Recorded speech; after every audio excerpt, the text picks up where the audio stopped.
Hello and thank you for joining us. A fatality inquiry report into the 2019 death of a Calgary social worker has been released. 6 years after the killing of Deborah Onwu, the report says a lack of communication and safety standards contributed to the incident. Tim Brooke explains what advocates are asking for now. In October 2019, Deborah Onwu was clocking into another day at Woods Homes, a mental health center in southwest Calgary.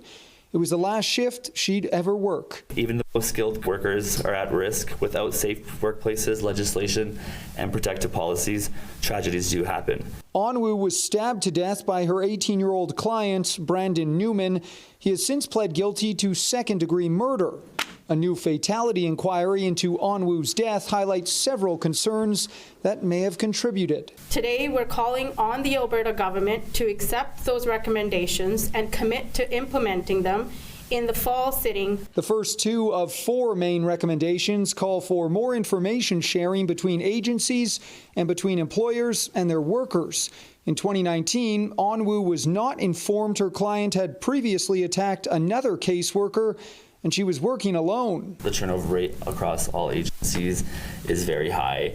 The mental health and psychological trauma that comes with the job isn't easy for people. The report also calls for changes to guardianship for minors at the threshold of adulthood and new sector-specific health standards. We know workers know the jobs best. They understand the hazards best. They understand the ways in which controls can be put in place to make the work safer. Onwu's former union is pushing for the Alberta government to implement the recommendations.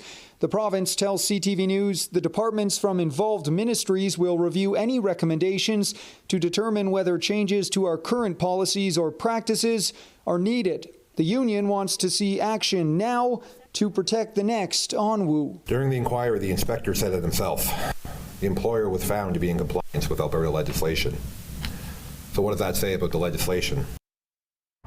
Tim joins us now. Tim, Deborah Onwu's family has been very outspoken since her death. Well, the Onwu family spokesperson is currently overseas, and so she was unable to be here today. She did, however, sit in on many of those hearings. She told a union rep last week that the entire family is really just ready to move on, and so she hopes these recommendations being accepted will make that process a lot easier. Back to you. Okay, Tim, thank you.